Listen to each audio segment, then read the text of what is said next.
I've sort of got a progression here. Are you me talking to me? Yes. So We're the part of you that never worries and always loves. So if I'm out of the vortex, or if I'm separated from myself, so me going to my ability to be in the vortex is me becoming perfectly me. Uniting with you, yes. And blending with you. Therefore, I'm connected. And as you just said, I then have access to the thoughts of Source. To the knowledge of Source, to the energy that creates worlds. So therefore, I'm then connected to myself. But what if I want to be connected to every person in this room? I want to be connected to other humans, not just connected to myself. Well, it's possible for you to do And is that important? It's possible that you could do such a good job of tuning to who you are, and that you could hold your alignment with who you are so profoundly that you could influence everyone in this room to join you in the vortex. It happens sometimes at concerts where something on the stage is just so compelling and people are just sort of swept away in a vibration of well-being, and so they just all go to this good feeling place together. But what is it that separates us from each other than judgment, or is that it? Well, what separates, so we really like the way you've presented this. So let's start with the premise that you've practiced your way into the vortex. You're tuned in, tapped in, turned on, you're feeling good, and you're in the vortex consistently. And because you hold steady to that vibration, others join you there. And for the sake of this conversation, let's say everyone in this room gets in the vortex, and so now you're all connected with Source, and you're all connected with each other. And under those conditions, talk about a wonderful congress. Talk about in other words, talk about a wonderful mastermind. Can you imagine people from a lot of different walks of life who have asked for a whole lot of things, who all want the world to be a better place in a variety of different ways, all converging with no resistance in such a way as to allow that all to be? And that really is happening gradually. It's just that most of you are so short-sighted that you don't get to see the benefit of the part that you've played in all of it. So your question, what separates us from each other? Yes. Here we would like to answer this question in a little different way. What separates you from each other is not as important as what separates you from who you are. And what separates you from who you are is what separates you from each other. But if I'm connected, if I'm not separated from myself, yes, will I still be lonely? Well, no, because loneliness is separation from self, and that's the only thing it is. That feeling of loneliness is not about not being around other people. It's about not being in alignment with who you are. Lonely is that empty feeling of not alignment.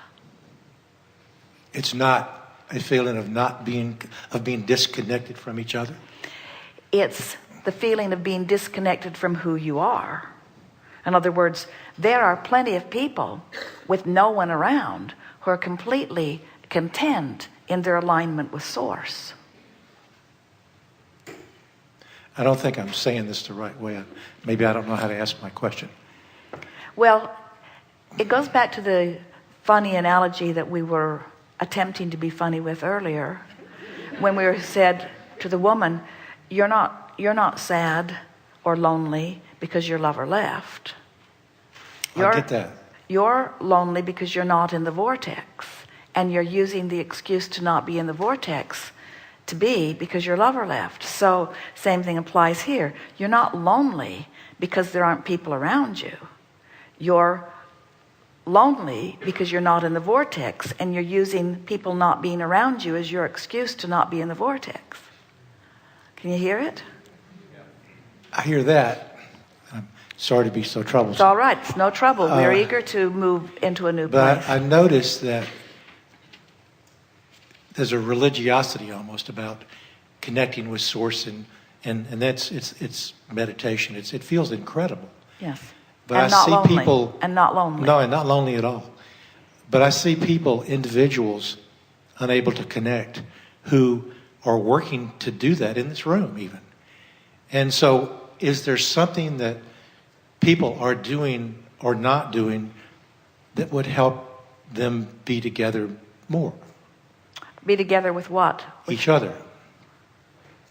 Well, here's the thing. We're sort of working against each other a little bit in this. It's all right in this question in this way. There's a bit of what we are calling a flawed premise, and from your perspective, you may think that our premise is flawed, but it isn't.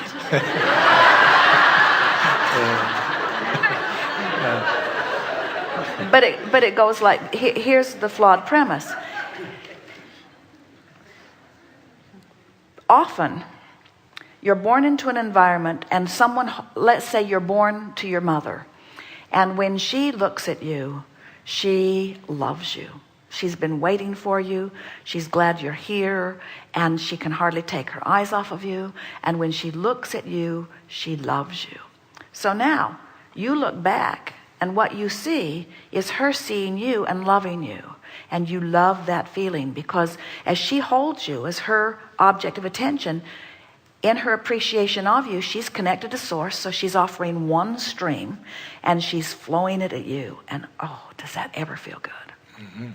But then, if you get addicted to that gaze, if your well-being is dependent upon her holding you in that gaze, you get in trouble right away, because she's got other things to do. And she might not always be connected. She might be worried about something or troubled about something. So she might be holding you as her object of attention when she's not connected to the stream. So then you begin to be self-reflective. You wonder what you did that made that good feeling come from her, and what you're now doing that's making that bad feeling come from her. So now you begin to try to adjust your behavior to get good stuff to always come from her. Only you can't control it, because she's got other things to do. You're not her only object of attention. So that's what happens to so many people. They care about, Esther was talking about this the other day, thinking in terms of these group dynamics that are going on. This is a very small group. You all love this venue so much that they're making it work, even though there's not a larger meeting room here. But often there are more people gathered. It's a larger number of people who come. So frequently someone will come up with a book and ask Esther or Jerry to sign their book. And Esther used to say, all right, and she would sign the book, and then people would line up. There would be a line of 20 or 30 or 50 or 100 people that would want her to sign the book, and there wouldn't be time to do it. And so Jerry said, Esther,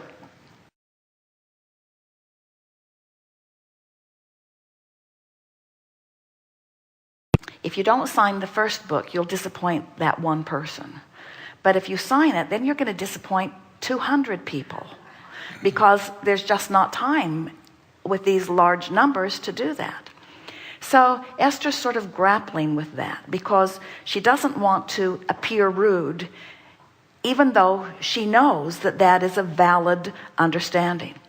Scotty, who in larger rooms knows that if Esther stops to answer a question, often there's another and another and another. But even more, Esther is wanting to hold herself in the vibration of Abraham. And sometimes a person will come because they've not been able to get into the chair. And because Abraham doesn't see them, because their vibration is not in the vicinity of the vortex. And so they will come to Esther. And when Esther gives her attention to them, she feels the pulling. In other words, it takes her, if she listens to them at all, it can take her right out of the vortex. So with very good reason, Esther doesn't, and in a room like this, most of you would probably take her into the vortex if she talked to you. But how does she help you understand that there might be one who sees that, who then wants to. And so Esther's in this position where she can't make you know what she knows, but she cares what you think. And we say, Esther, you must not care what they think.